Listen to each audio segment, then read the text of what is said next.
ইরানের প্রবল প্রতিশোধ জলে স্থলে নাস্তানাবুদ করেছে, পুড়িয়ে মারছে পরাশক্তি আমেরিকাকে। মধ্যপ্রাচ্যের দেশে দেশে মার্কিন ঘাঁটিগুলোতে আর আস্ত রাখেনি তেহরানের বিরচিত প্রতিরোধের আগুন।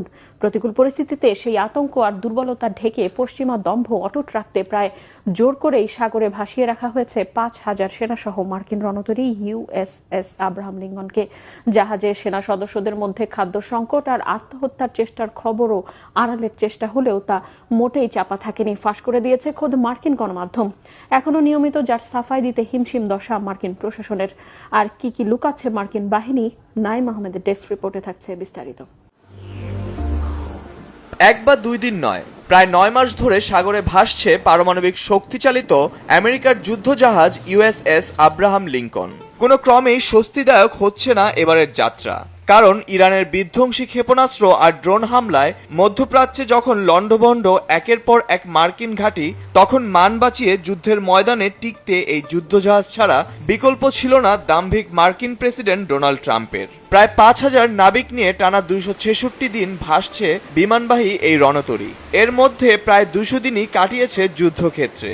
চরম খাদ্য সংকট আর মানসিক অবসাদে আত্মহত্যার মতো চরম পথও বেছে নেওয়ার চেষ্টা করেছেন মার্কিন সেনাদের অনেকে। কারণ ওই রণতরীর আরোহীদের জন্য এই যুদ্ধ যেন অসমাপ্ত কোনো কারাগারের চেয়ে কম নয়। কেন এই পরিস্থিতি? কতটা চাপের মধ্যে রয়েছে রণতরীটির নাবিকেরা? ইসরায়েলের উস্কানিতে ইরানে মার্কিন হামলা, সাফল্যের ফুলঝুরি ট্রাম্প প্রশাসনের মুখে থাকলেও বাস্তবতা দেখাচ্ছে ভিন্ন চিত্র। সামনে আসছে মার্কিন বাহিনীর একের পর এক পরাজয়ের গল্প। ইরানের পরিকল্পিত প্রতিরোধে লক্ষ্যবস্তু করা হয় বাহরাইনে মার্কিন বাহিনীর 5ম নৌবহরের ঘাঁটি। এতে পুরোপুরি ধ্বংস হয় চৌকস এই বাহিনীর সরবরাহ ব্যবস্থা। ওই অঞ্চলে অন্য বন্দরেও হামলার আশঙ্কা থাকায় রসদ সরবরাহের গুরুত্বপূর্ণ কেন্দ্র সরিয়ে নেওয়া হয় ভারত মহাসাগরের দিয়েগো গার্সিয়ায়। ইরান থেকে হাজার হাজার কিলোমিটার দূরের এই দ্বীপটি ব্রিটিশ নিয়ন্ত্রণাধীন। ফলে যুদ্ধক্ষেত্রে থাকা মার্কিন রণতরীগুলোতে রসদ সরবরাহ ব্যবস্থাটি পড়ে যায় দীর্ঘ ও জটিল এক ঘেরাটোপে। নিরাপদ দূরত্ব থেকে হামলার জন্য অনেকটা জোর করেই 6 মাসের পরিবর্তে 9 মাস ধরে স্থলভাগ থেকে বিচ্ছিন্ন রাখা হয়েছে সেনা ও নাবিকদের। বন্ধ আছে পরিবারের সাথে যোগাযোগের সুযোগও।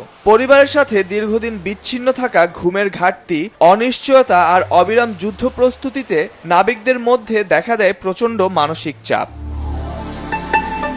অবশেষে জাহাজটিকে দেশে ফেরানোর আশ্বাস দিয়েছে মার্কিন নৌবাহিনী। প্রশান্ত মহাসাগর থেকে রণতরী ইউএসএস জর্জ ওয়াশিংটন ভারত মহাসাগরে ঢুকলে রেহাই পাবে ইউএসএস আব্রাহাম লিঙ্কন। শুরু হবে দেশের উদ্দেশ্যে স্বস্তির ফিরতি যাত্রা। যুক্তরাষ্ট্রের নৌ